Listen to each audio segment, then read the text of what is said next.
tea. It's had some time to steep. Oh boy, yeah. That I don't know. I would drink coffee, you know what I mean, but not tea. Well, Not tea. this is an herbal chai tea with honey, so it doesn't offend. Okay. All right. And people, I'm feeling very welcome steep. as we talk beverages. I am here today with Roger Kabler, actor, writer, producer, director, comedian. Roger, Kabler. It's welcome. Kabler. Kabler. Yeah, this is a bottle from colonial times. We're not at war anymore, so it's an old whiskey bottle, Kevin. All right, Okay. I'm done fooling around. Sorry I messed up your intro. No, no. Hey, thanks for joining me, man. How are you? I'm fine. How are you doing? Yeah, not too bad, man. Not too bad. Yeah, looking forward to the conversation, man. Like Me you've got too. your new documentary about to drop, Being Robin. Mhm. How are you feeling about all of that? I need about a year's sleep. Mhm. um, here's some quick advertisement. There it is. Um, I feel great. I'm wondering visuals. Hold on. Okay. Visuals. Oh, I don't have them with me. Oh, yes, I do. Hold on. I know this is largely unusual, but I can do this. Here we go. Just a little. There it is. Okay. We'll keep that Uh-huh. handy. All right. So this is a film that I made over the last 6 years. I'm very, very surprised that it got to where it did get. It wasn't supposed to be a Hollywood anything. I made it at home with some really good artistry from a filmmaker, and I've been working on it for 6 years. I edited it. I was very shocked when a reputable rep wanted to rep it. He said, "You really have something here?" I'm like, "What?" But you're going to need a lawyer, an insurance policy, and you're going to have to go through hell to get it on Amazon and so forth. I'm like, okay, we could do hell. I'm glad because we come out the other side and you go, okay, we did it. And the response to the film for the people that have seen it in advanced screenings has been wonderful. There's a lot of love in it, and I think that's the best part. Is just the word love is prevalent in this. So people love the film, and I wasn't know what to expect, but they love Robin Williams, and that it's baked in. Mm. So, what was the thing that compelled you to make this? Because it's pretty raw and personal. Yeah, you've seen the film. Mm. Yeah, it is. For those of you that are watching, this is just a disclaimer. This is not Robin. This is me in both of these pictures doing Robin. I need to say that because people got a little confused as to what this was. And there isn't any actual pictures or videos or sound of Robin in the film. I do the work, with makeup and costumes and wigs and things. Because I had such a strong connection with him, even as a teenager, I wanted to be him. It's a very difficult thing when people idolize, like the Elvis impersonators and so forth. And anybody who's doing impressions has a sort of desire to, emulate and become. But this went a step further when he passed away. I felt inhabited by him, and I don't like to use the word possessed because it could offend people, but I think at times I was feeling him experiencing life through me after he passed, and it was scary. And I had to get some help with it. And the compelling part of it was him seemingly asking me, I need to get back to work. I wasn't done yet. I want to finish my life beautifully. And when I felt those things going through me, I said, well, what do you want? I'm retired. I was retired from show business. I had problems with drugs and alcohol and mental illness. I couldn't do it anymore. But when I realized this is possibly a real spiritual, kind of miraculous manifestation of his spirit, I said, who am I to say no to Robin Williams if it's true?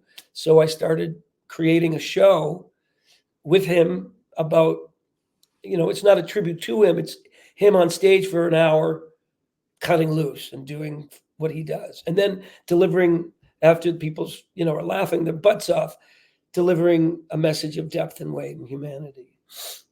And then people are in tears, which is not good for a comedian, but it's a mixed bag. Robin's a mixed bag.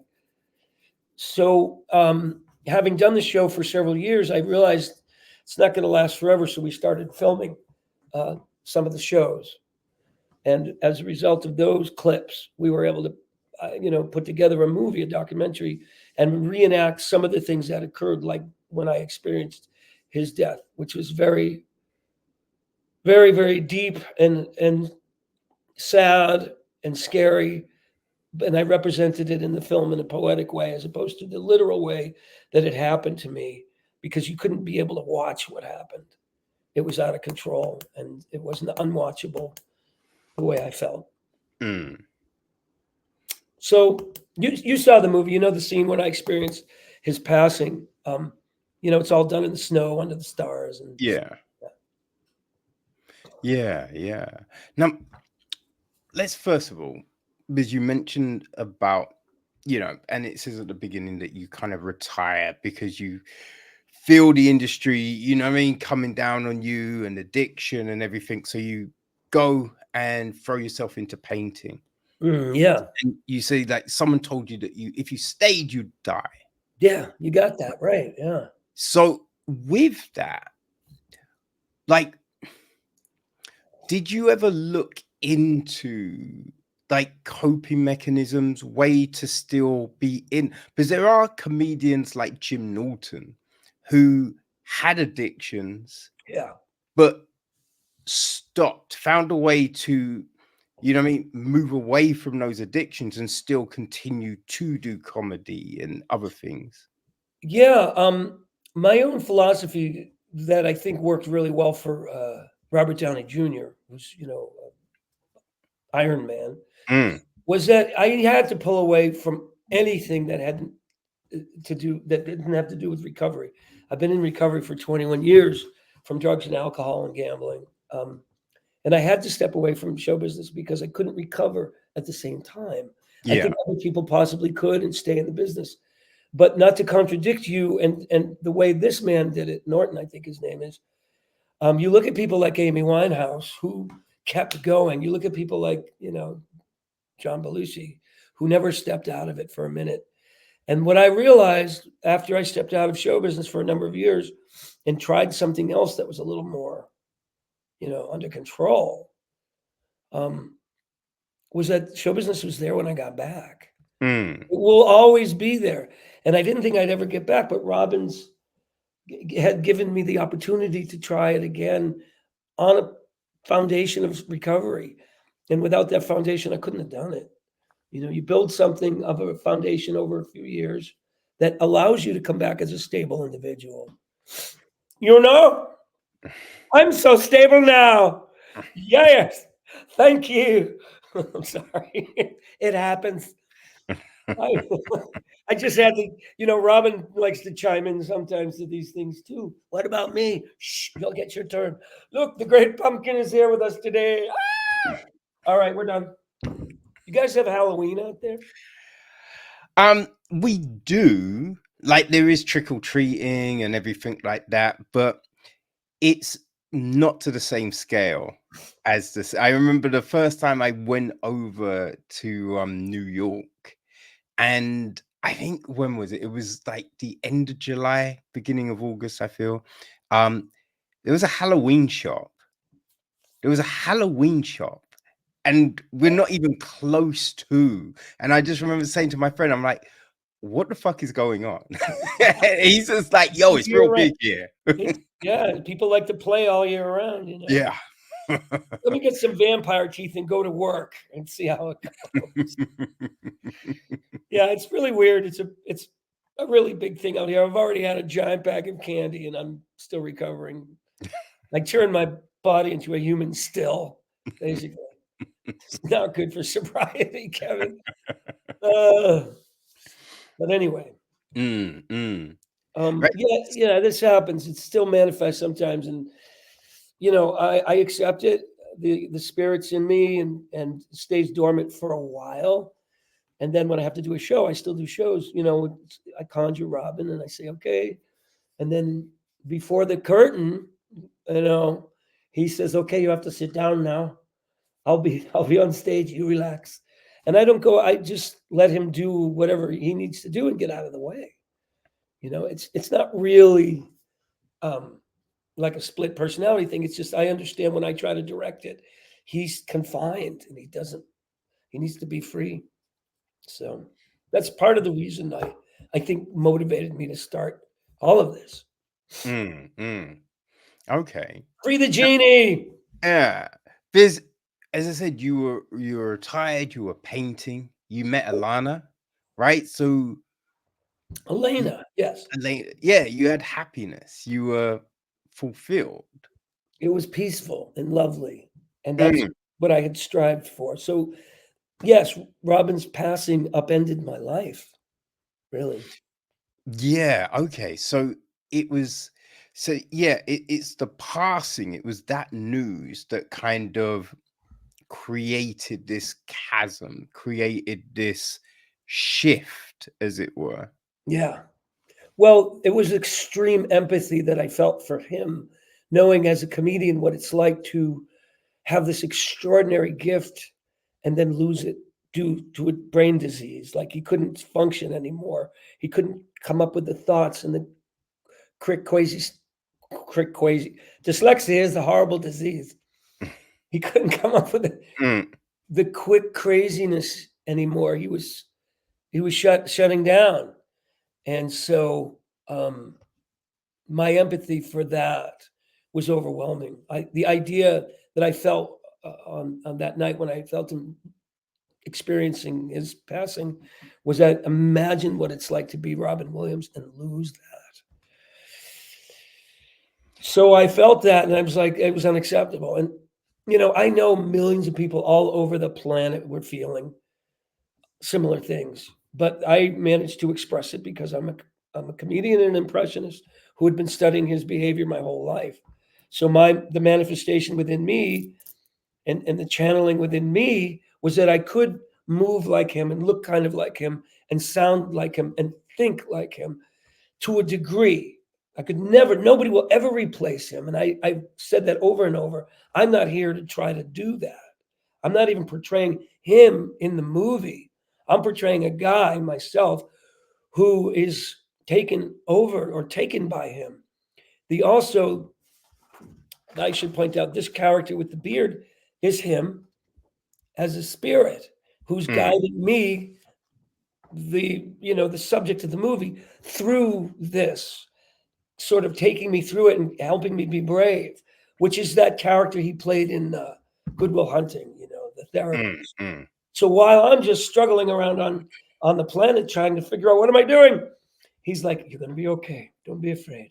And that whole soothing part of that. And we didn't have a movie until I created that. I got in the closet. I grew a beard. I got in the closet with a flashlight and started riffing the way Robin would and saying, things that I think he would, as a spirit, be experiencing with something like that. And I found all kinds of dialogue. I have hours and hours of dialogue that I just improvised. The movie's largely improvised, structured loosely. But when we had the character, the spirit of Robin with the beard, who appears in the stars and the clouds, we finally had the movie. We finally had that interplay and that relationship that I could have with him. Because the spirit that I was assuming on the planet was his wild, unchained, almost super id Robin, the pure spirit of Robin, who overtook me, who would grab my girlfriend in a loving way. And I would say, "Whoa, whoa." And she'd go, "What are you doing?" And I'm like, "Sorry, I forgot." And painting, grabbing the paintbrush, and I couldn't control it. So there's that Robin and the one that goes on stage, and then there's the ethereal spirit Robin, which made the movie actually work, I believe. Do you know what I mean? Did you get Yeah. that part of it? That differentiate? Yeah. I mean, I think you can approach this movie in different ways, right? Because I think it all depends on your belief, right? And your kind of viewpoint on, like, I feel, what's next? You know what I mean? Like, do you believe in life after death? Do you believe in spirits? Do you believe in reincarnation? Right? If you believe in that, you're gonna view this through a certain pair of eyes. If Right. you don't, right, you view it through like mental health, you view it through psychology, you know what I mean? You look at it in a different way. So I think it depends on how you are walking life to how you navigate with the documentary.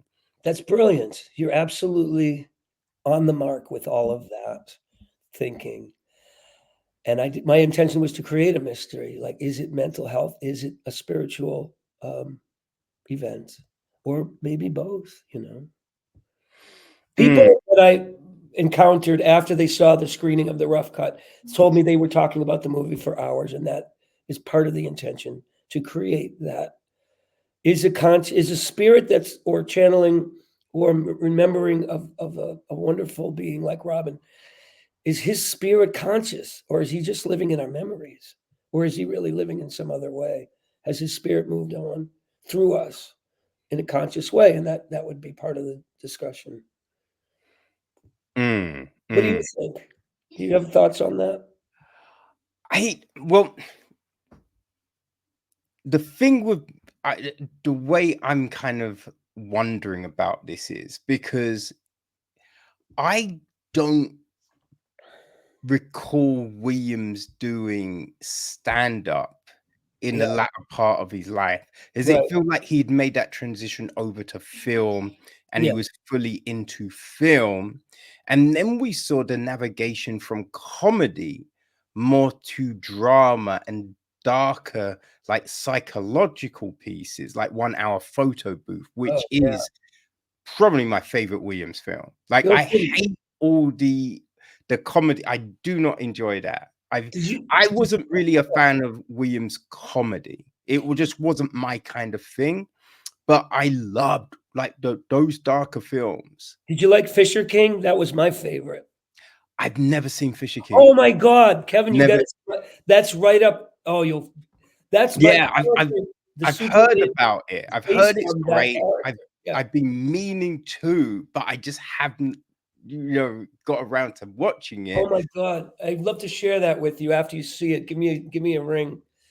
I'll give you Mm, my phone number because that's a great discussion about reality. About he plays a guy who's homeless who believes he's a knight on a quest because he's so tragically scarred by a traumatic event in his life. He creates a whole other person, and that mm. is so the part of the foundation of this film that I did.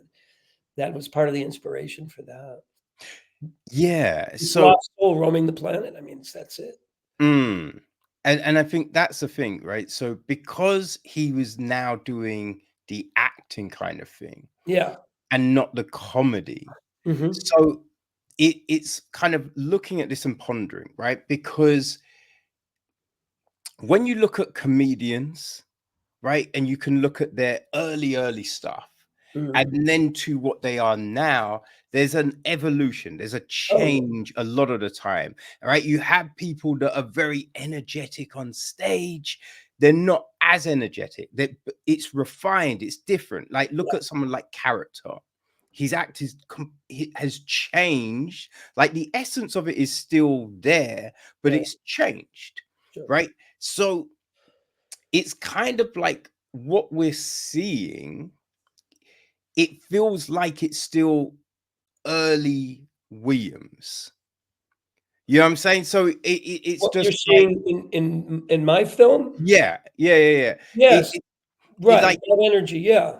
yeah, and it's so it's not like kind of like thinking we're not necessarily getting Williams at the point where he died.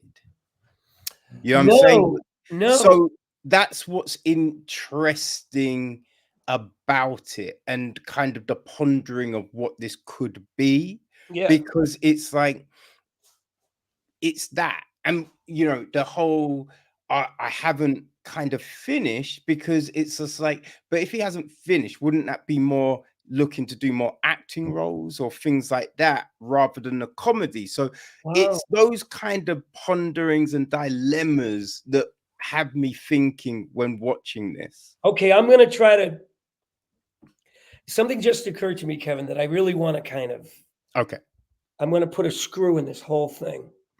What you just said ignited something that hadn't occurred to me. So, you guys who haven't seen the film, when you see the film, you kind of follow this conversation. If this is real, the Robin that comes to me in the film wants more stage time. And he does evolve into that old man at the end. He does get into an older Robin at the end. But you're talking about the Robin that wants to return to acting, which is exactly what he did in this film. In this film, he isn't just a comedian. He's playing a lost soul who comes back to Earth to finish beautifully. So it's not just a comedy gig. If you follow along, the idea is not just in the movie itself, but in the shooting of the movie. Mm. You get what I'm saying? I do get that, but also, right, Yeah. it's kind of like because he's married. Robin's married with a kids, right? Well, yes. Okay, I see where you're going. Yeah. So it's just like, if you're happily married, then the Elena thing, right? And also, would he not come to his family and loved ones? So it's just, you know what I mean? Because it's not going, this is completely wrong, this is completely made up, but it's just like, okay, what could this be? What would be the things to make it go here rather than there? Right? It's Serving the just those play. kind of ponderances. Okay, I'll get your answer is he's serving the play. You know, he's had other wives in other movies. If you look at What Dreams May Come, he had to kiss the girl. In Mm. this movie, he had to kiss the girl. In this movie, it was implied that he groped her. In this movie, he played the part of Robin Williams coming back to Earth. I believe what you're getting at is an unknown. How much contact as a spirit, as a conscious spirit, he may still have with his kids and his. I will tell you what occurred to me when I had this conversation before we shot the movie. I said, Robin, we talk in the woods, and I'm having this conversation with him, and I vocalized both myself and him conversing. And I said, Robin, I want to do this movie, but what about, how it might affect your family, especially Susan, your wife. And he said to me, don't worry, I'll handle it.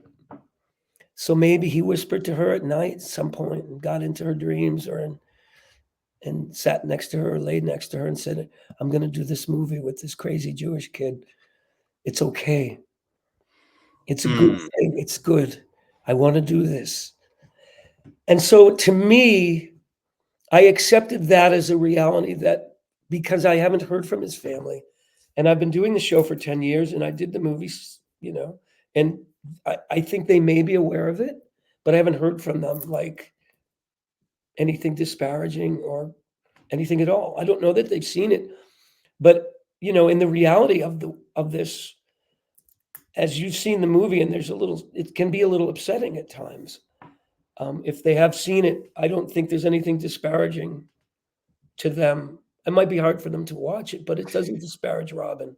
No, I don't. Yeah, I don't think anyone would look at this and go, "It's malicious." No, You know what I mean? But it certainly isn't.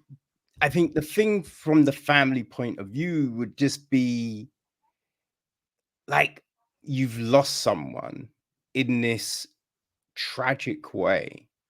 Though I'm sure they understand why it happened, because I think Terry Pritchard, the novelist, kind of voiced similar things, because he was getting dementia Yeah, and he wrote prodigiously, right? So then it was just like he can't write, While and there he was was getting dementia, he was writing? yeah, Yeah. and so it's just like he was narrating things to his daughter at one point, Mm.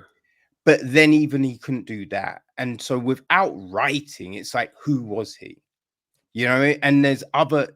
I remember one time there's a British radio personality. He did TV as well. I forget his name, but I remember I was on my way to a festival, the Yeah. Isle of Wight festival.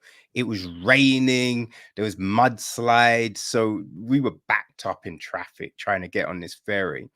And he was talking, and it was one of the most morbid things because he had, I think it was like prostate cancer, like it was, irreparable. It was, it was terminal, and he Yeah. was just talking and talking about what's the point in living, right?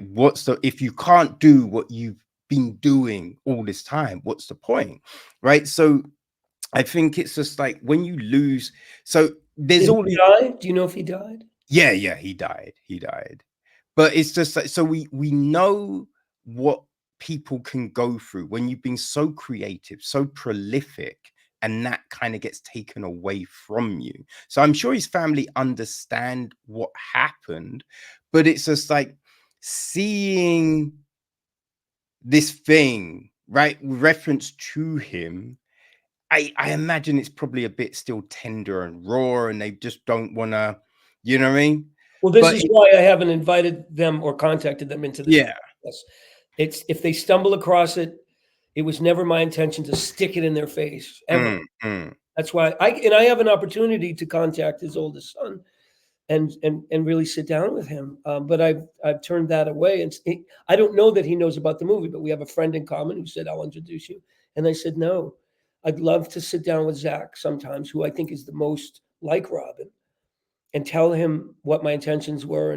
But I think if they discover the movie and it could be, yeah, tender even 10 years later. yeah, Um, but the other thing is, and I need to really be clear about this, is that what I've heard from audiences is that it is the beginning of closure for people in some way that brings people together who love Robin, who are still hurting, and I am too. Believe me, I still cry when I see some of his videos.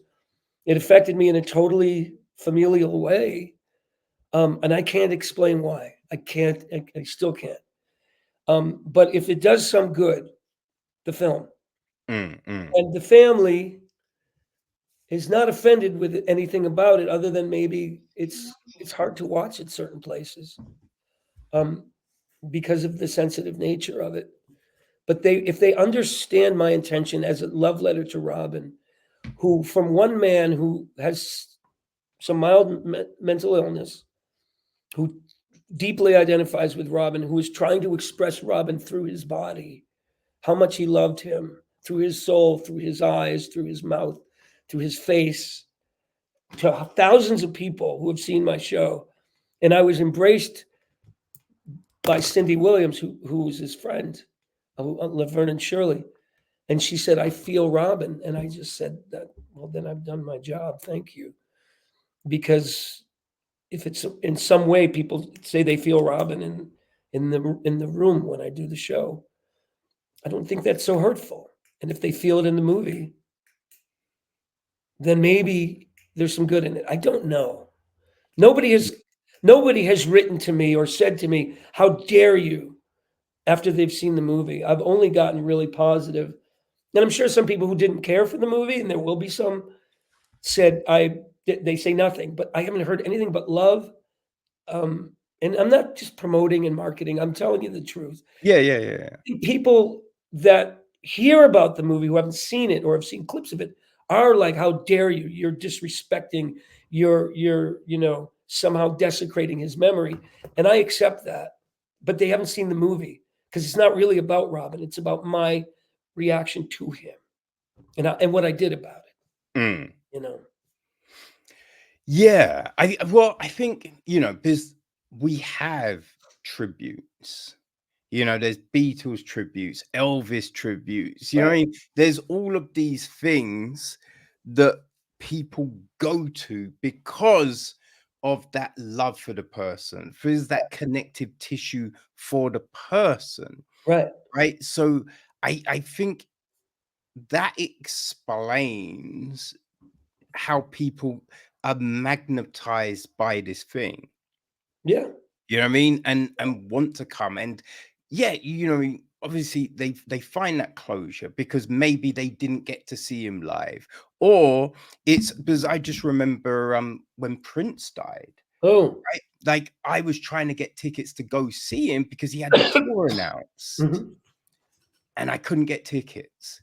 No, like he just done the tour. I missed out on the tour, right? I missed out on the tour. So it's just like, like it's one of those things that I never got to see Prince, man. I I never get got it. to see Prince. So if then suddenly there is this kind of ability to go see Prince, you might go, yo, let me go and see Prince. And Right. it's just like, yo, this is great. Man, it feels like I'm watching Prince because the vibe, the setting, the dressing of the stage, like all of that, right? It could be that to some people. You know what I mean? Or you saw him when you were younger and you're like, I wish I'd seen him again. And you see him again. And then it's just like, oh, that brings back all of those memories. You know what I mean? Because we get imprinted by these things. Oh, totally. You know what I'm saying? So I Yeah. think there is that. There is I mean, to wash it off as just one simple thing, you can't really do that because it's this is all very complex. It's very layered, Oh, you it know? is. And I can I interject here? Yeah, of course, man. Are you sure? Were you Yeah, done yeah, with yeah. your I don't want to interrupt. Kevin, I think what I've come away with more than anything for the people that have seen the film is that they realize it's not what they thought it was going to be, like a best of Robin Williams or a recreation of Robin. What they come away with is the story of a man, which is an authentic story because this happened, Mm, and it's done a number on me. I have to be honest with you. There's no, I'm not gunning for sympathy here, but the truth of it is, I went through a lot. At one point, I had a conversation with Robin in the woods, and I said, after doing some of the shows, I said, "Do you, Robin, know how exhausting this is?" And in my mind, he said, "Do you have any idea how difficult it is to come back to life in your schleppy body?" And I thought that's a really funny thing to say, but it really has more to do. The story, people are surprised that it's not as much about Robin. It is about my adventure with him and going through the scariness of being mentally ill and doubting your sanity and then accepting the situation and developing a relationship with a spirit. mm, So if you're going to see a Robin Williams tribute movie, even though it is essentially a tribute, but it's a tribute framed by one man's exceptional devotion, love, and relationship with this spirit, with this comedian and this actor. mm, So that it's really, the more I hear and the more I read the reviews and what people say, it's really about the movie is about it. It's a psychological adventure through my being and through my heart and how I got to this place where I end up performing for thousands of people and being accepted. That's more about what the movie's about. yeah, it's it feels like it's a navigation of loss and acceptance. Great. You Yes. Yeah. I know know? you get it. I just wanted to say from my standpoint what people are saying about Yeah, it. yeah, yeah, yeah. Yeah, no, no, no. Like that's all helpful, right? It's all helpful because, as I said, it's just like everyone's going to view this differently. Everyone's going to take something different Yeah. from this. Yeah. You know what I mean? So to try and wrap it in one box, it's a difficult thing. Well, You do you know? think that's an advantage to the movie? Do you feel like that's a hindrance where you can't define it? I call it genre fluid because it's not purely a documentary, because some of Mm. it's recreated in somewhat of a fantasy. Anyway, I don't know if I let you finish your thought, but I just, I just was feeling like, Yeah, no. Like, as I said, this is just free flowing, man. Yeah. Like, it's all about like these kind of discussions. They're all about insight, right? Because Mm. to put something together, whether it's a film, a short, a documentary, a TV show, whatever it is, a comedy special, Right.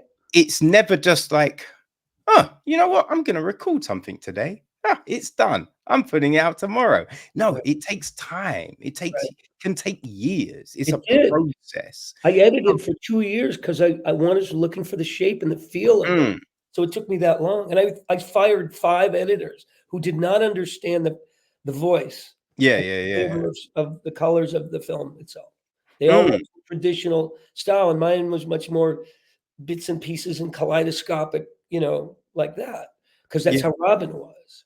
Anyway, you were saying. No. But it's just that, right? It's only through a long form discussion that people can really get the essence of what something is, right? Right. And the intention of the creatives who put it together. So you can have a perception, you can have a judgment, Yeah, right? But until you've actually heard, how are you, like, it's funny. Sometimes I'll walk around an art gallery, right? And you're looking at the pieces, and I might have heard a conversation with the artist, right? And you hear some people and you be like, oh yeah, so you see this piece, honey? You see this piece? He was talking about the existential dilemma around greed and worth and blah blah blah. And you're thinking, he wasn't, right? He painted right, that because right, he said in this thing why he painted that, but they're putting their own opinion on something, right. right? And unless you've heard from the person, whatever you say, you don't know if it's right or wrong. So it's always useful to get the asides, to get those insights from someone. So just always feel free to just like come in with whatever's on your mind. So having said that, I wanna get your opinion. One of the, critics, there's like 3 reviews, actual reviews on Rotten Tomatoes, and one of them made a very good point that the filmmaker himself didn't know. And I'm not talking about Robert Altman stoned on the cliffs trying to figure out how to finish Popeye. I'm trying to figure out not even understanding the mystery within myself about this film and making the film to try to get some answers. And in the end, the mystery is the point. The mystery is good, like the mystery of faith. Mm, Because I had this conversation with Robin, and some of it's still in the movie. I said, Robin, are you really here? And he said, why do you need to know? I said, because this is all happening, and it's really taking a toll. And I think I have a right to know with all this energy and time I'm putting into this. And he said, well, let me put it this way. If it's true that I'm really here and you're really experiencing this authentically, then people are going to come, scientists are going to come running after you with scalpels to try to get into your head constantly. You'll be this thing. And if it's not true, then you're going to look like this big asshole phony for having come out and done this. mm. I said, okay, I get it. So between you and me, just between you and me, are you really here? And there was a pause in the conversation, and he said, I don't know. And that to me is the essence of the mystery. And then I said, well, maybe it's better we don't know, like the mystery of faith. Yeah. That way you don't know what God is. You just it you have this faith in this creator. And if we knew, our lives would be remarkably different. If we solved the mysteries of faith, it would be very different. We wouldn't get up in the morning with the same wonderment and quest. I don't think. I don't know. That's the point. No, but what I mean is, right? I feel there are questions that it would be good to get the answer to, and ones that you wouldn't. Because, like with religion, when you think about it, so many religions have multiple gods, Right. and that always made more sense to me. Because going one person to do because we see it doesn't work, right? Through a prime minister over here, a president over with you. One person can't do everything and know everything. You know what I mean? So Right. it's just like having a different because how many times have you watched a sporting event and the person's like, yo, man, I won because my belief in God. And you just be like, yo, but the other person's religious as well. So what happened? Did he just get to your your request before the other person's? So So, okay. No, go ahead. I'm sorry. no. So I'm just like knowing that there are multiple maybe would probably stop so much conflict in the world, but you could still have the mystery of creation itself. Right. And I'm You not know a what I big mean? proponent of saying God is one conscious, is one entity, or Mm, whatever form God is. It's a word. It's a word that represents an idea or, yes. or a feeling of goodness. You know, to me, God is goodness. I don't know what God is. If it's, I assume that it's more intelligent than me because it created me. And I figured that out a long time ago. That makes me not the highest power. Thank God. But a lot of people think they are. You know, talk to some, narcissist. They think they're it. I know I'm not. I know I was created by something, and that's what I serve. That's my boss. But what I also have come to understand when I talked to Robin and got into this "why me, Lord" kind of Noah thing, he said, "Schmuck, it's not just you. I'm everywhere." And I think about a great spirit umbrellaing out over all of us, and we all express it in different ways. It affects us, whether it's conscious or not. It affects each of us, and we are all expressing our love for that spirit or our awe for that spirit in different ways. And this is Mm, my way. This film is my way. But yeah. I was mistaken in thinking I'm the chosen one.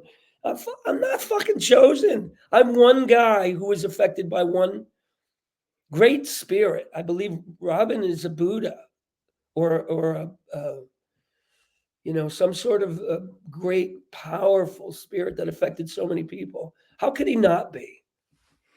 Not that that was his intention. I don't know. What do you Well, think? I just think there are certain personalities, there are certain people that leave a wake, right? Like when you think about someone like Steve Jobs, Steve Steve, Jobs? yeah, Yeah. like how many people have tried to imitate oh, one more thing, you know what I mean? Like the way he would do those Apple presentations was so iconic, Right. and everyone is trying to do a similar, right? We saw oh my days. Who's the new dude? Is it Alan Cook? I forget get the name of the new CEO of Apple, but he tried to, and now he's found his lane, right? He gets multiple people to present the events with him. It's not just him. Where Jobs, it was just Jobs. He could Right. control all of that on his own. Right. But this new dude, Tim Cook, that's it, Tim Cook. He needs help, which is fine. Yeah. But it's understanding, right? But there's people like that. There's people like Elvis. There's people, you know what I mean? Like like if you think like Samuel Jackson and like these people that just have this gravitas, Yeah. right? This Sidney Poitier, like this Yeah. gravitas, like Yeah. Oh, you know yeah. what I mean? Very. Minnie Rippleton and oh man, what's her name? Like it's a new day, it's a new dawn. Mm-mm-mm. Ooh, and it feels good. Oh, God. Oh man, I forget her name, but she's just incredible singer. But they control you like with just a few words. They can just hypnotize you. Mm. And I think when you have people like that, as I said, it leaves an echo in you. Yeah. You know what I'm saying? It leaves this echo, it leaves this thing, this footprint Yeah. that you then sometimes unconsciously you kind of project, right? So people take on certain mannerisms sometimes, right? It's like when you talk to a lot of directors, a lot of artists, especially, Right. that when they first start, they're aping their idols Yeah. until they find their own voice. And some people never truly find their own voice, but they refine it. So they're aping, but it's a refinement of the thing. Right. So I think when we have these pillars of culture that you can embody that, right? Right. And I think, as mentioning with Robin, with you, like it feels more early Robin than later Robin, Yeah. but it's just like that early Robin was so influential. So Mhm. that's right, that's the imprint that was left. And it kind Mm. of, I wonder about that, right? I wonder if it's, you know what I mean? It's the coping mechanism from the trauma of the death, right? Because when we lose someone of that nature, it does leave a void, right? It does leave a thing that you are just like, fuck, right? This person was so important, so influential, right? Sometimes you know what I mean, there's people that will listen to someone speak every morning to be like, start the day, we're hearing from this Right. person, right? Like Tony Robbins is a thing people do, right? Right. So you listen to this person, you get that influence, you watch a film every week, every month for something to kind of energize you. And so with that gone, how do you fill that void, right? How do you find ways to, as it were, connect your island to the mainland? And it could be this. Well, I think you're making a very good point. It very well could be. I know because I idolized him, and I remember honestly saying when I was 17, I want to be him, and that's really idolization. Mm, And I was actually a little bit envious that he got there before I did. That's that guy that took my act because that's how I felt when I saw yeah. Robin. I said, "That's exactly how I feel when I watched Mark and Mindy." I'm like this wild child, you know, and my mind worked like that, and I felt so much of a connection with him. Um, and when he passed, there's this giant hole that can't be filled. But all my energy over the last 10 years has been in an effort to fill that hole within myself Mm, and share it. So if that's any kind of an explanation, you can't. And I've been told that many times online and social media. You can't replace Robin Williams. And my answer is I'm not trying to. I'm trying to fill a hole within myself that he left inexplicably. How could he be gone? How on earth could somebody like that with that kind of energy just disappear all of a sudden, prematurely and tragically go? It made no sense. And the way my body and my spirit responded, and it wasn't right away. It was a couple of weeks later when I made that face in the mirror, and you saw it in the movie, when it all came rushing to me. That image of Robin was right there. And I started seeing images of him and hearing his voice in my head.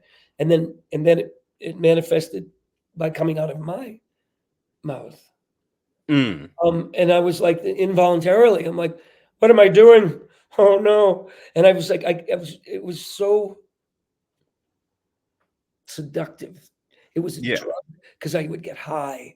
And I got high on stage when I do it. Mm, Before he passed, when I was doing Robin, and he saw me do him, um, I want to say about 16 or 17 years ago, when I came back into show business, I did a show and I was doing an impersonation of him, and it got back to me that he really liked what I did. So it fed into my, oh, well, that's why I've been picked, when in fact, we all, have been picked in some way.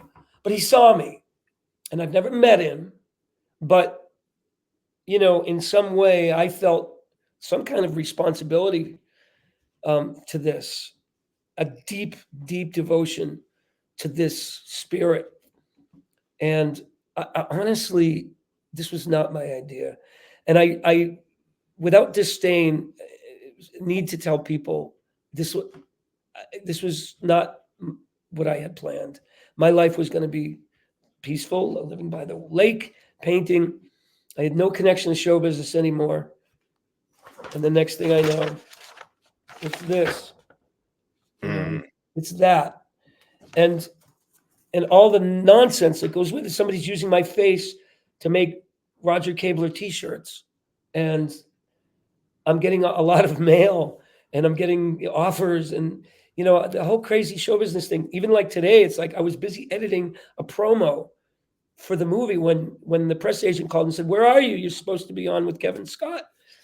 And I'm like, oh, fucking show business. I just want to go. I went out canoeing last night, you know, and watched the sunset.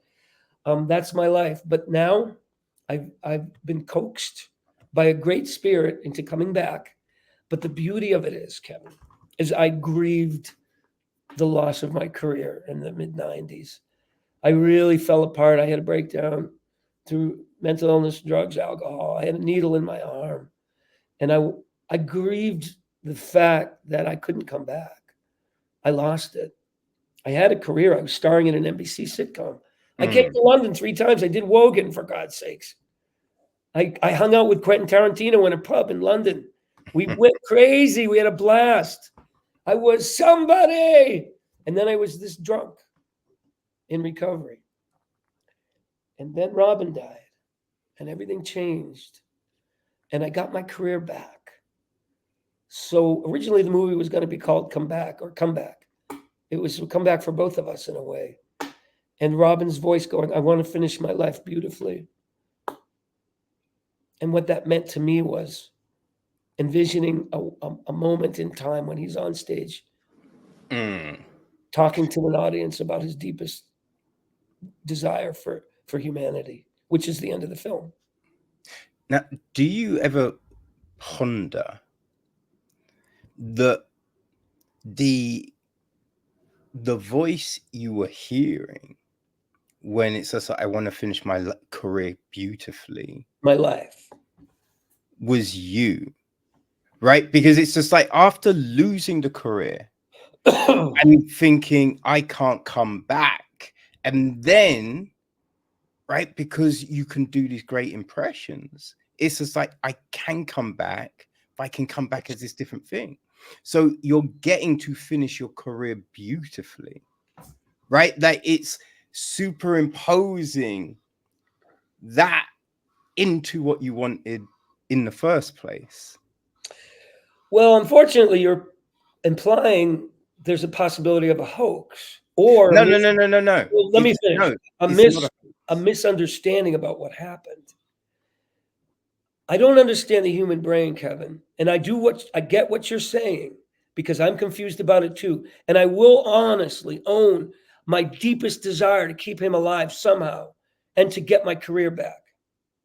That has occurred to me. What you're saying is true.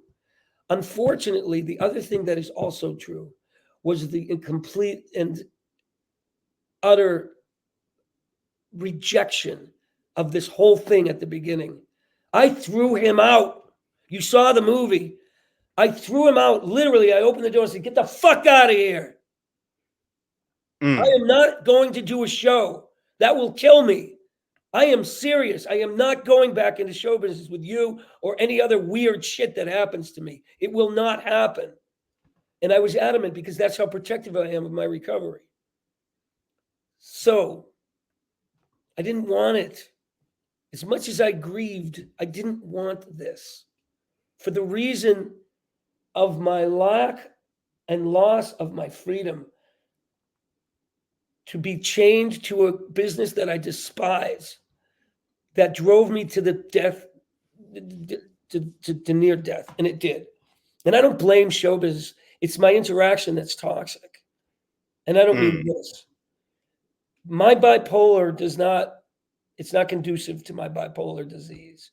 Yeah. I spend hours at night wondering how I'm going to push this film to the top of the hill so that millions of people could see it. That's not what I had in mind.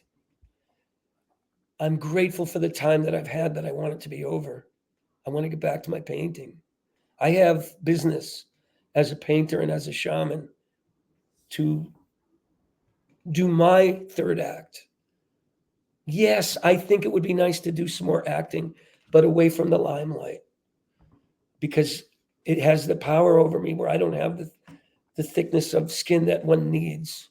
And I've had it for 10 years. I've been able to endure what it takes to make a movie, to be both, the writer, director, producer, editor, actor, fundraiser, distributor. I did it all. I've been doing it all out of the love for Robin, for the people that love him, and for the project itself. It's my baby. So I'm not kicking it out, but it needs to leave the house and go get a fucking job now. That's why I want everybody to see it, because after all that work for only a few thousand people to see it would be sad. Do you think that, go ahead, I'm sorry. No. And I didn't mean to say you were implying that it's a hoax, but there's a scene in the movie where somebody implies it. And I remember me in my lover's arms, weeping my ass off for the loss of him. And it wasn't, it was an authentic experience. And I'm going to lie if I say it wasn't for me too. Okay. Yeah. No, so it's not like I'm going to orchestrate this lie. I'm going to have people. It's not that, right?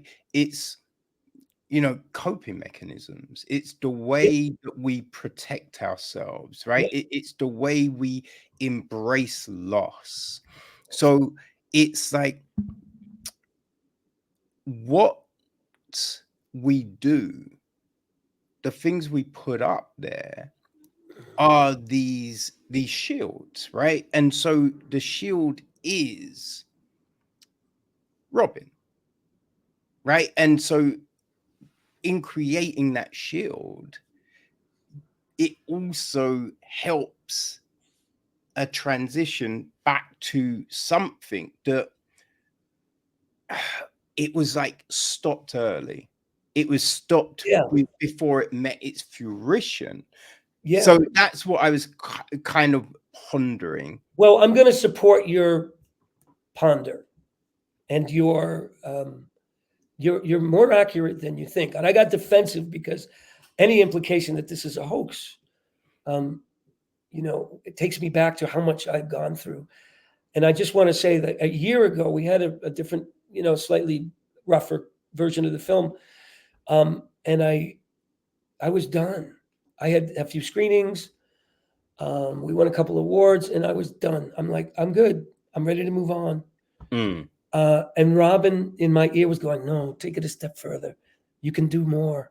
Give it one more chance.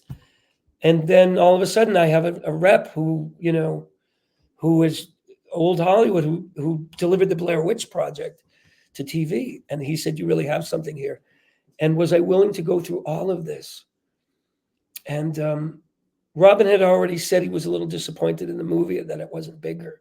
I'm like, I can't go back to Hollywood with a script and wait for years for somebody to say no or put it on the shelf after giving me, I would be heartbroken. So I made my own movie. And Robin was like, just take it a step further. And this is how we ended up here today. Because I said, okay, I was done. But I hear Robin, and you may think that's part of me that wants the fame. I had been famous. It was horrible. I got to tell you, you lose your privacy. You can lose your ego gets sick. That's not, I'm a shaman. I don't belong here. But I did want to get to my point, which was in the second act of my show. I do my material. Robin's the opening act. He does 45 minutes, whatever he does. And then I come on and do Roger Kabler, and I do my impressions. And so there is my career back to me as a chance to express, do crazy bits like Godfather the musical and do other impressions. Robert De Niro and Joe Pesci doing Who's on First by Abbott Costello, something called Overactors Anonymous, where I take requests from the audience and do other weird, like I'm probably the only one that does Anthony Hopkins, and I love it. I love doing Anthony Hopkins. It reaches something deep in me. I don't know why. And so I get to play, give Yeah. Robin a chance, and then I get the chance. Even more supporting what you're saying. Interesting. Why do I think you're getting ready to wrap this up? No.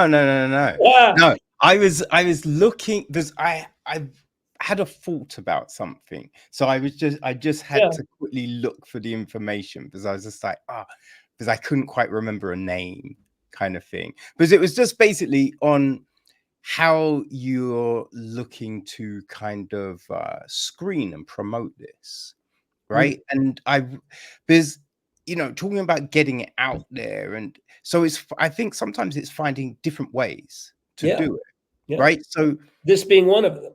yeah, Yeah, but have you thought of like an evening with Roger Kabler, right? And you do some stand up, you screen the film, yeah. and then you have a big Q&A afterwards talking Yes, about. we've done that. We've done just that. But it was not good for the film for me to come up and do some stand up. I Well, think just do the Q&A yeah, the because Q&A is where I goof around. I'll do different characters. Robin will come in and try to hijack the Q&A. When it happens, like it did in this interview. And yes, unfortunately, I'm going to have surgery on the 31st, which is Halloween, on my vocal cords. So that'll oh, put me out of commission until about March to be able mm, to do a Q&A.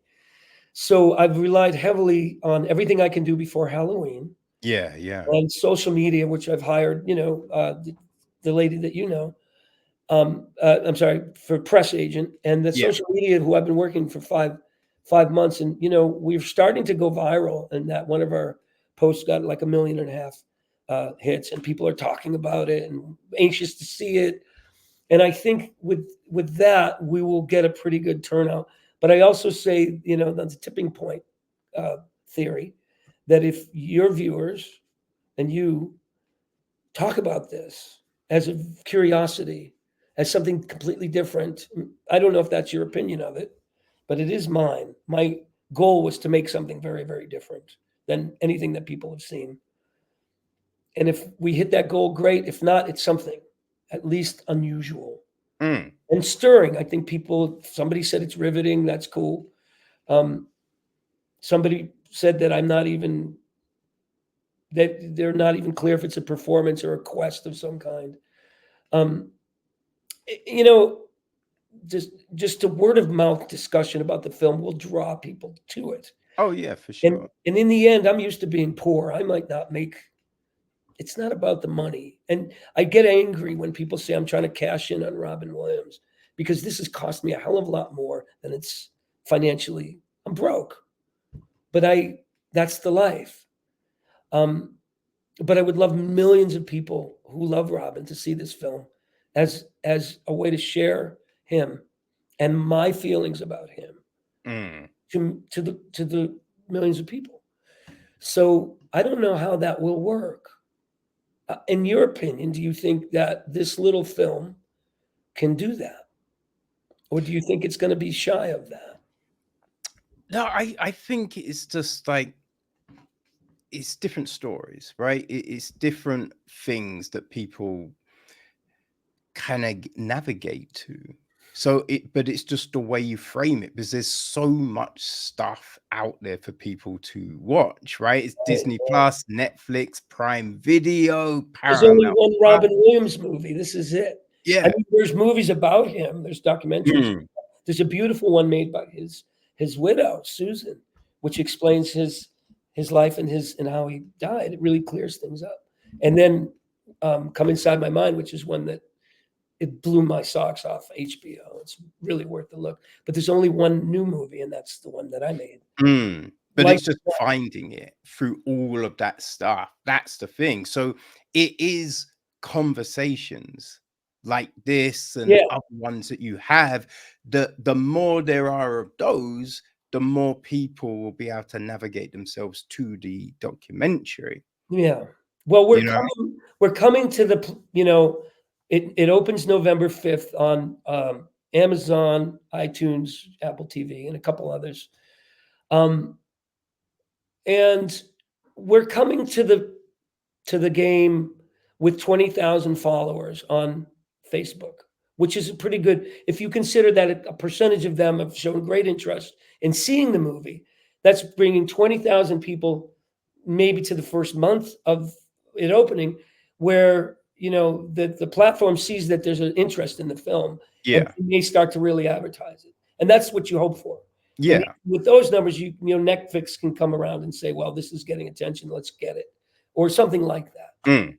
And I don't know if that's going to happen. I'm totally willing to let it go. I got paintings to do, man. I got a canoe I got to jump in. That's my life. I'm not hanging around wondering if this is going to get me a house on Cape Cod or retirement. I can't have that expectation or that fantasy, you know?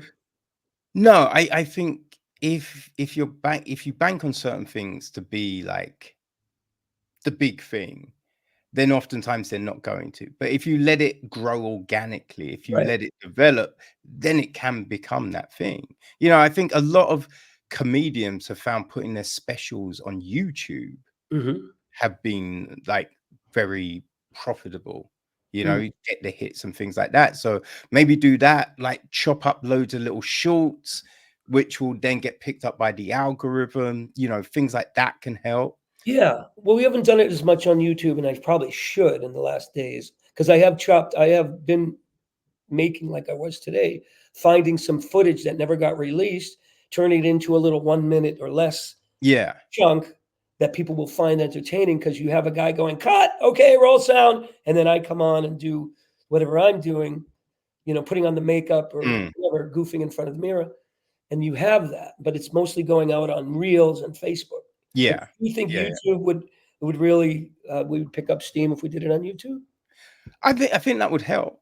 Yeah, Yeah. I think it's not the be all or end all, but in association with everything else. I agree. And I haven't really worked that area.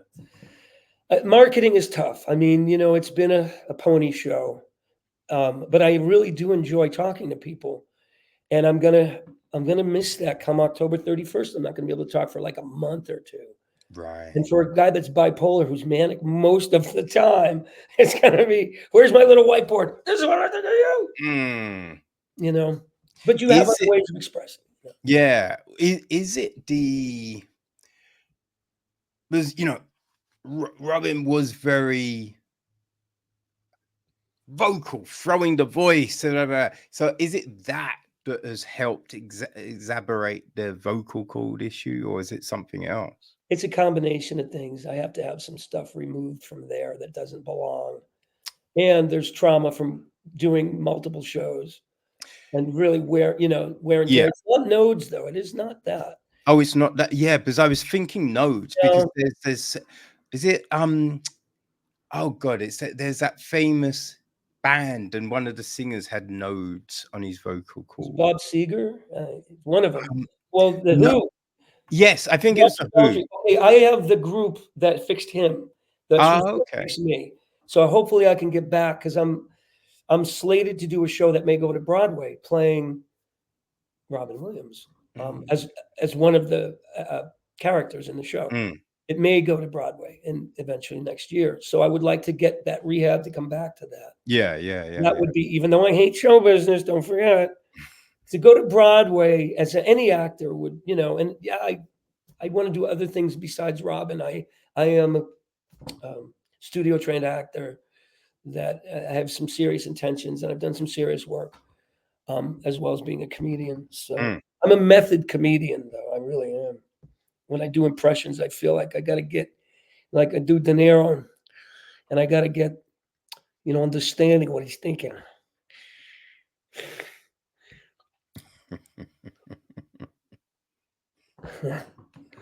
Anyway, uh, Mhm. how did you hear about this? Did Amy reach out to you? Or Yeah, yeah, no, I've worked with Amy a lot, so she knows to send things my way. yeah, she's great. Yeah, no, Thank she's you, Amy. This was the best interview yet. I don't think thank he's on drugs. I really don't. And neither am I. I don't need them. Do I look like I need drugs? To you? Huh? well, I think performance is a high. Oh, Right? I remember the first time I did a comedy set, like I got off and I was just like, just pumped. And you just be like, I want to go again. Like, I need this. I want to go again. so Kevin, let me ask you something. Mm. I'm in a 12-step program, and the principle of the, bless you, the Sorry. founding principle of the program is one addict talking to another. Because when you do that, you're creating, and the creation of that is the same as entertaining. You're entertaining the other person, they're entertaining you, you're exchanging ideas, and the synapses are getting full of endorphins, and that's how we recover. Yeah. So this is making me high. To be able to have this dialogue with you is a high. It's a drug. We're Mm. getting high on our own ideas and the other guy's ideas and the exchange of that. It's the inverse of toxicity. Although it can be intoxicating, especially in romance, where you're exchanging, endorphins and pheromones. But I can't smell you from here, so I'm thinking this is just endorphins, and I'm not that into men, so I'm thinking maybe not that that's a problem, but we get high from conversation. That's why Mm. I love to bullshit with our friends. Yeah. No, I definitely. just heard about chocolate martinis, and I missed out. Yeah, no, conversations, like they are captivating, right? Being able to share ideas and insights. And, it's just like we talk about certain things. And as I said about, talking about the paintings, right? Right. You can have what you think is right, but it's not until you talk about that thing that you get more of an insight. Mhm. So it's always this journey, right? And everyone's creative process is so different that you're just hearing new things, new insights, and it's Yeah. fascinating. Can I share a painting with you? Hmm. I want to give you my insight to one painting. I just have to grab it off the wall here. This is an interpretation that I want to be clear about because it's the kind of thing that I'm looking forward to getting back to as a painter. This is one of my earlier paintings. It's a dog. And Mm. the idea of this dog, this is actually a print, is that it's in communion with you. It is this dog.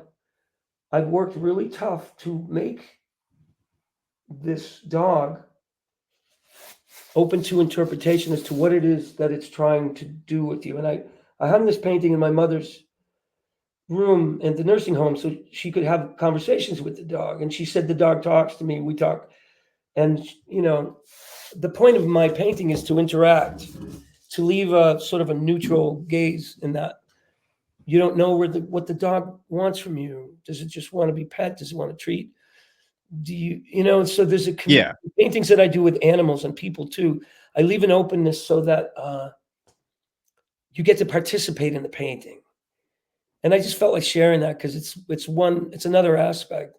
And my therapist explored the idea of pre-kinetic movement in paintings, which sometimes you look at a painting that I do, and it can seem like it moves. And we addressed that in the movie too. And this painting, which is an illustration from one of my children's books, it's hard to see the whole thing. There's a number of characters in the painting. It's a pit bull, and that star is just hanging there. But it's a pit bull doing some sort of Shakespearean recital. But the characters in the painting have a life, and sometimes I try to poise them right on the edge of movement, like a dog about to do this. Yeah. And then Yeah. your mind fills in the blank. So you could swear that painting moved. Yeah. And so I want to explore that. Mm. Yeah. Yeah. That's fascinating. I don't know. I just felt like changing the subject. Yeah. You No, said it no. where I wanted.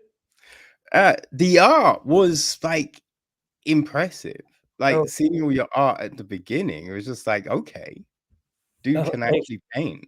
You know what I mean? Well, it's weird to have it uprooted by 10 years of something like this Robin Williams experience, but you stay open and you go, okay, finally, like let's do something different and let's see if it doesn't kill us. And it hasn't. I wonder if there's a connection with my my vocal cord problem and this because of the Mm, stress, but I can't say. I used to smoke, I don't know. mm. What do you say? I think it's probably a combination of things, but Combination platter, yeah. it could also be your body being like, it's time to reset, right? It's time to get back to the painting. It's time to get back to Right, nature, right. right? It's like you need a break. So, right, We we're all going on do. pause now. We all do. Here's the other thing. See all that? I'm a dump digger. This is what I showed you at the beginning. I found a bottle last week from the 1700s, Mm. colonial times, in an old farm dump. And Oh, this is you can see from the top. This is very old, and and it was in that condition. You found it. yeah, it's been in the ground for probably 250 years, and it was a hell of a find. This other stuff is mostly maybe 100 years old. Some of it's a little older, but it's fun. It's a great hobby, and I love digging in the dump. This is some sort of a pharmaceutical bromo bottle. It's pretty. I collect Mm. this stuff. It's all up there and full of junk. But that's my sanity. I go and dig in the dump. And that, could have produced a whole life of selling stuff and just being in that business. But I don't. I Mm. like it's the museum of crap, you know. So it's a well-rounded life as needed. What else do you do besides I mean, obviously this, but what is your thing? I see that No, big one. well, Yeah. it's marketing and communications. Oh, wow. Yeah, Okay. that's what I do. Well, you're good at communicating. I'll say that. I have felt so invigorated by this. Ah, Challenge. It's a challenging because you're not just lobbing me like compliments. I think it's very honest and invigorating for you to challenge me a little bit on my intentions and my, you know, film. Appreciate it. well, no, it's just, I think it's easy to engage when you've watched something that can pique the interest, right? Mhm. That can get you thinking. And also a big thing is it's like, what would you want to hear? Right? What information would you like to get out of something Mm. rather than just being asking pat boring questions? Oh, You know you what I mean? It's do. just like, Great interview. ah, Thank you. Yeah. so I I'm think I'm that's getting always I have good. a 1 o'clock appointment. I'm gonna tell them I'll be a bit late, but I had to go get my phone and let them know. Ah, So I didn't wanna put a crimp in this show, but I okay. noticed I he's mean, we expecting. can, Yeah. Go ahead. I'm sorry. no worries. I mean, we can wind up if you need to go. Oh, I hate to just cut it off, but it's gonna I don't even have my glasses. What would be how long would you wanna continue if we did so I can tell them how late I'll be? It's Oh, not a like, business meeting at all. yeah, no, probably not. We probably don't need to go for too much longer. Essentially, one thing I was just going to ask you was Oh, how he's were there. things I'm with, gonna tell him I'm running 10 minutes late. yeah, That gives us another 10 minutes, okay? Is that okay? yeah, yeah. 10 minutes is golden, man. All right. Forgot I had an interview. Sorry. What were you gonna ask me? No, it was just like, how has all of this affected yourself and Alana? Okay. We don't we're not a couple anymore. Uh, She was at the premiere in LA. We talk once in a while. She's engaged, I believe, or at least with somebody else. We haven't been together for a while. Even when the movie was being finished, we had agreed that this was not gonna sustain for a number of reasons.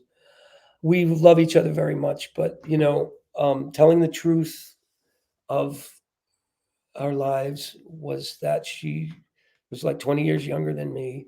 I think she had other plans.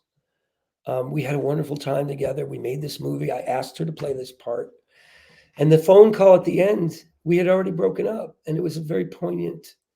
If you remember the phone call where I said I was in the hospital, we had already broken up, and I sincerely said, "Can you come back?" She said, "I have to think about it." And there was a lot of truth in that.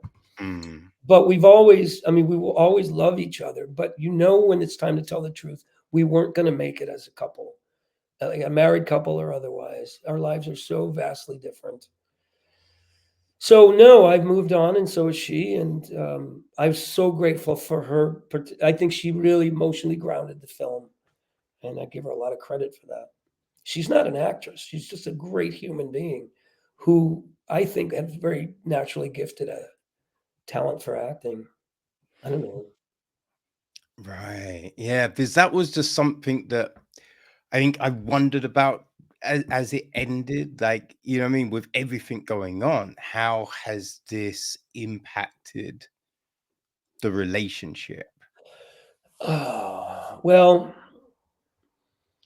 everything was healthy for the most part with her. I think the impact of it was that she was very grateful and proud, but the relationship has moved on, and Mm, I have other people in my life, and she, as does she, and she's a wonderful human being, and I always wish her well, and I'll always love her. But telling the truth about yourself and the relationship is vital because people end up in awful wedlock. I've mm. seen it happen. I've done it. I've been married a couple times to the wrong people, except that, I have a son. So how wrong is that? You get together for a reason. Yeah. And sometimes it's just a long ass lesson. Mm-hmm. Learn the lesson, okay? The third time around, you have better freaking learned to wait.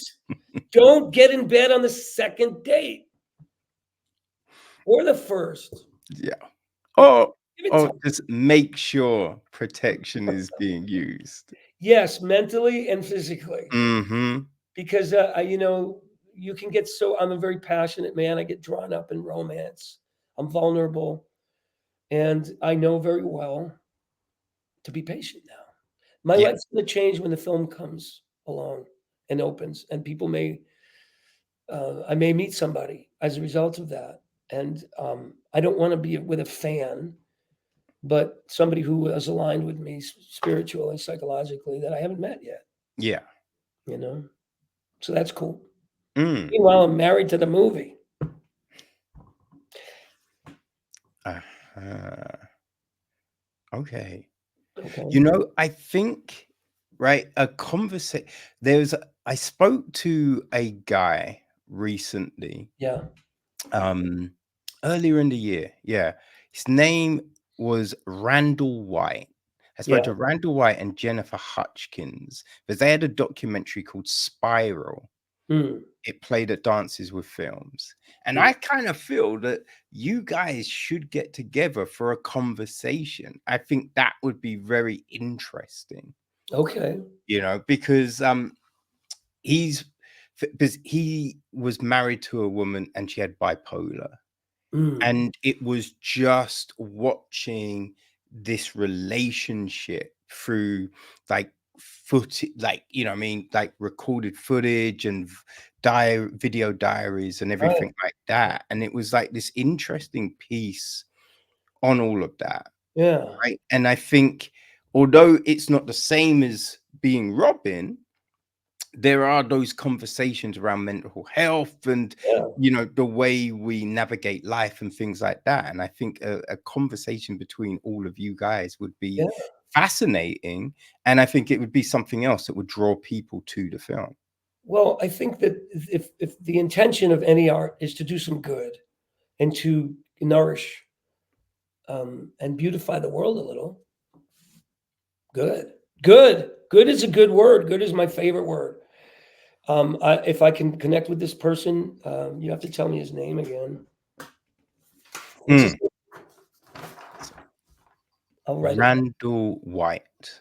I'll email you the details. All right, Kevin. Yeah. Will do. I really appreciate it. I think this has been a fascinating conversation in that I was right in the middle of editing something and I got a call like, "Where are you?" And I recognize I'm absent from my career as a marketer, and immediately went into like a professional role so that we could have this. But the transition was from this mad scientist on a computer to, oh, I'm now doing public relations. Put on your public relations face and get to work. You know, a slave boy. That's how I feel. I'm a slave to this business. I'm Jewish, so I'm a Hebrew slave. And I resent it. I don't want to do it anymore. But I also love it. I can't tell you a lie. I love this. I get to come back. I've come back. It's nice. Yeah. So ride that wave, man. Ride that wave. I love what you do, man, Kevin. I really do.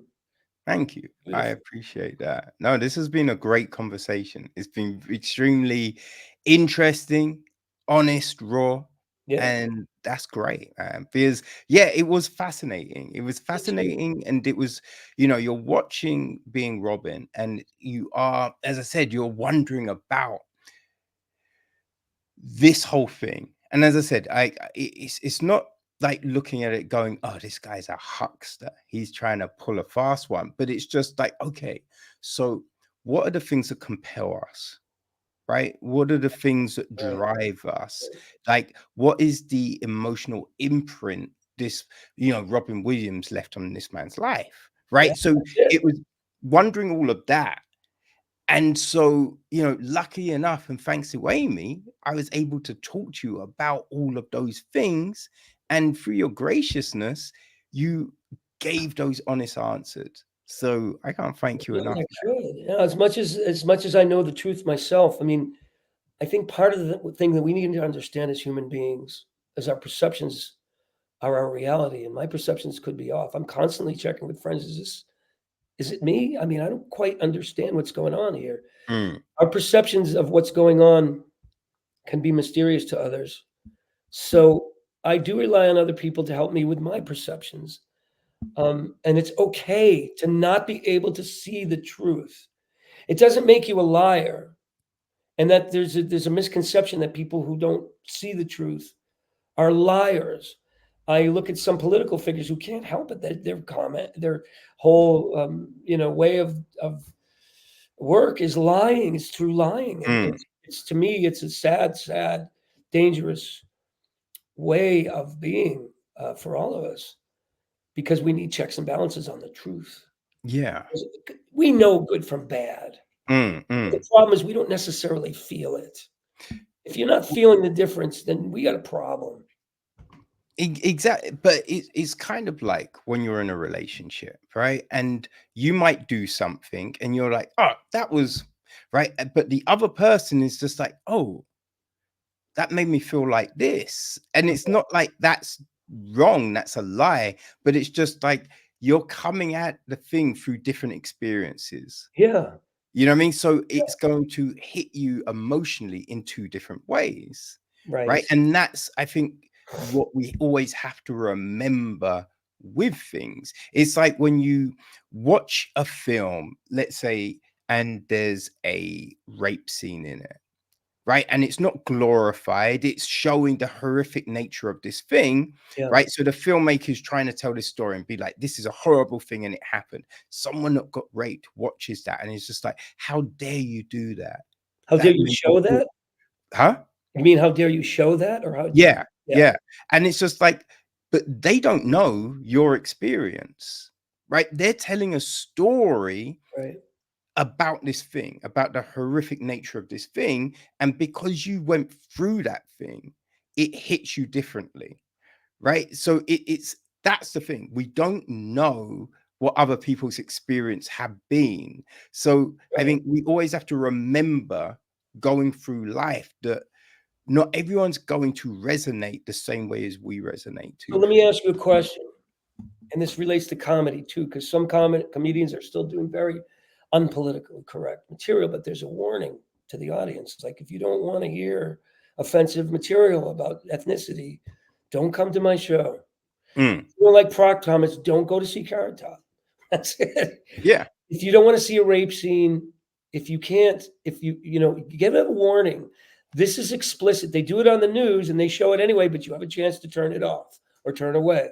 But I think it's fair in our society as a species, not just America or wherever you are. Are you in London? Yeah. To give a little bit of information. Like I would want to give that to Robin's family. If they were going to say, hey, we heard about your film. Is there something I need to know? I should say, yes. You may want to know that I experienced Robin's death. And I try to explain it in the film in a way that it's not so graphic, but it's also painful. It was painful for me. I know it was painful for you. You may not want to see this film. The film ends up in a joyous way. Sorry, spoiler alert. The film ends up in a bittersweet way. It ends up with joy and coming together, but we have to go through the dark to get to the light. I was going to make a purely Ron Howard, lovely, flowers and rainbows epic, but I couldn't, and tell the truth at the same time.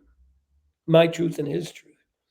So in making a decision to be brave enough to go through my truth and his truth, we made a film that's truthful as opposed to floral, which is nice, but it's not my story. Look at me. Do I look like a bouquet of roses to you? I wore this in the film. It's 40 years old. I have to go. I have to go now. Oh man, Roger, this has been great. Yes, Thank you so much for your Thank time. you. How can people keep track of everything you're doing quickly? Well, if you go on my Facebook page, Being Robin the Movie, that's on Facebook, you can be a follower and get all the information as I, post daily videos and posters, any things that, things from my past, just a variety of things. You can find me on TikTok as well and Instagram. But to the real home base for this, and there's also a website called beingrobinthemovie.com. And you can go on Rotten Tomatoes and read what people are saying, including critics, beingrobinthemovie.com.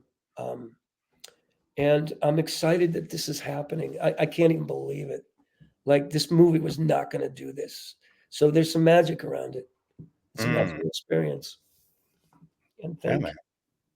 Awesome. man. Well, I hope the 5th is a huge success for you and going forward. Fingers crossed for the Broadway situation. But Roger, take care on the 31st. You know what I mean? Rest up that voice, take care of yourself. And thank you again for your time. Thank you so much for that. I appreciate the care, Kevin. Right, It's a great interview. You do great work, man. Thank you. And come back when you have your next project. You got to invite me. I don't just show up. There has to be an invitation. Why don't we do it after the movie opens and we'll see how it's going? And I might be like with a cup, like, can you help? I don't have any money. Well, when your voice is ready, let's do something. Somewhere in there. Yeah. Okay. God bless you, man. All right, you take whoever's care. running this. Yeah. Well, whatever. Have a great rest of the day, man. You too, sir. Take care. All right. Bye. Bye.